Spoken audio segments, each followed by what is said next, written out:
welcome back to Bible Fun to Duns. Today we studied 2 Chronicles chapter 7, so let's get started. All right, so today we finished building the temple and they are worshiping the Lord in the temple. And what we see is fire come down, consuming the sacrifices, and we see the glory of the Lord in their midst. Jax, you go ahead and share your takeaway from today. Okay, so a really big part of this chapter was kind of hard to miss, but it was this fire coming down from heaven. And we look at this and it's crazy, but it actually happens like really often in the Bible, where fire is kind of used as a symbol of God's presence. Like right here, where God's presence fills the temple, it comes in the form of fire. And then also when he was leading the Israelites through the wilderness, he led them by a cloud at day and by night? Pillar of fire. You were afraid I wasn't going to say fire? Yeah. Anyway, he led them by fire at night. So that was another big deal. And then also at Pentecost, something that was really crazy, God's presence filled the temple, and it was like tongues of fire. So, pretty cool. Yeah. And I just think about Elijah because that was kind of their thing, their little inside joke. I don't know. Everything that he did included fire in his relationship. Oh with yeah, God. Yeah. There's also that time that they were doing the sacrifices, and they poured on Mount Carmel. On Mount Carmel, and they poured the water on the oxen, and then this big old pillar of fire came down and burned up the whole thing. So this is a big deal, and what we see here is God's approval of the work of Solomon and all the team that it took to build the temple, and now they're worshiping him, and they're celebrating their relationship with this God that created them, and for some reason wants to walk with them and dwell with them and be close to them and have a relationship with them, and continues to promise to keep people from their family on the throne forever and ever. And of course, Solomon and David, they don't fully comprehend what God means, but we get to live in the cool time where we get to look back and see that Jesus, God was going to send his son through this family, and that's what God meant. You know, they see these earthly thrones and what their earthly eyes can see around them, and they think, ooh, that's really cool, but what they don't know is that God that gives us exceedingly abundantly more than we can imagine. They can't imagine a throne more important than an earthly throne, but this is the King of Kings would come through their family line on earth, and so that's really cool.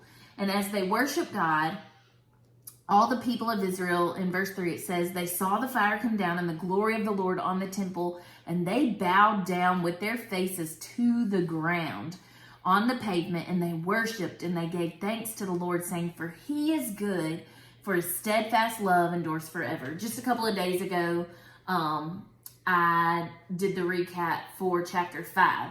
And again, in that chapter, this is a refrain, and this is a common verse or saying that they're going to say to the Lord in their worship to him, for he is good, his steadfast love endures forever. And I love that this is their reaction when they experience the glory of God. What I see here in this chapter, a couple of things. I see God pursuing this people, and I see God being a good God, a God with steadfast love that endures forever. But he fully recognizes that he is entering into relationship with broken people, with sinful people, with people who will betray him, people who will choose idols over and over again. And so what I see in this chapter where they dedicate the temple, God's talking to them, and he's telling Solomon, he's telling them, I have heard your prayer, and I've chosen this place for myself as a house of sacrifice.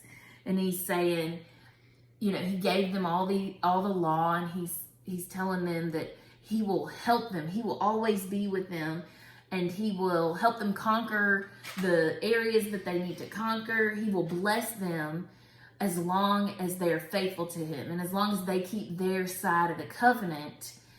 But what God knows is that he's entered into a relationship with us broken people. And so he continues on in verse 18. He said, 13. He says, when I shut up the heavens, so that there is no rain, or command the locust to devour the land, or send pestilence among my people. Okay, so drought, pestilence, famine, because the locusts devour the land. These are the consequences to us, to really the Israelites breaking covenant with God. And so he's saying, I love you so much and I'll always be with you. Please, be faithful to me. Here are my commandments. Please only follow me, only worship me. Don't fall into the traps of the other gods. But he knows that they're going to break covenant. He knows they're going to choose that. And so he says, when that happens, and then we get into the ever famous verse 14. So this is chapter 7, verse 14. I remember that because that's my birthday, July 14th, 7/14. I know all of y'all care. But it says, if my people who are called by my name humble themselves and pray and seek my face and turn from their wicked ways, then will I hear from heaven and will forgive their sin and heal their land. What I see here is a God that is, as I said, exceedingly abundantly good. He is good. He's a good that our minds can't fully fathom. He's better than good. And honestly, our English vocabulary doesn't give us good enough words to describe his goodness. As you can see. But his steadfast love does endure forever. Even when we fail, even when we choose sin, even when we turn away from him, even when we betray him, even when we worship other gods. He says we can always come back to him. We can always turn back to him, and he'll always be waiting for us because his steadfast love endures forever. And I love that. That's my favorite thing, because God got the bad end of the deal in our relationship with him. All he has are sinners to work with. All he has are sinners to have a relationship with and to pursue. And yet he continues to do it anyway. He doesn't give up on us. And so going back to the beginning of the chapter, when the people experience the glory of God, it's almost this loop of our relationship with God, because he never stops pursuing us. And so when we do experience his presence or his glory, it humbles us and it causes us to fall on our face and to apologize. And we turn from our wicked ways and we look to him. And so as we read this chapter and we see kind of the cycle of what it is to have a relationship with God, I can't help but think, what are times in my own life that I've experienced God's presence so fully and so obviously, so tangibly, that I knew his glory was in my midst, that I knew I was in the presence of the Lord. When is the last time that I've fallen on my face before him in worship? Or in turning from my own sin? That's what I tend to think about as I read this chapter. My relationship with God, our relationship with God as the body of Christ. When we experience his presence, are we responding in this way? Are we thankful? Are we humbled by that? And so I just see love, and I see God's pursuit in this chapter, and I hope it causes you to be thoughtful about your own relationship with God, and when you've had those moments, and maybe if it's been a long time since you've had one of those moments, maybe it's time to put yourself in a situation where you can experience the presence of God. All right, friends, thank you for joining us today. We'll see you guys tomorrow. Bye. Bye.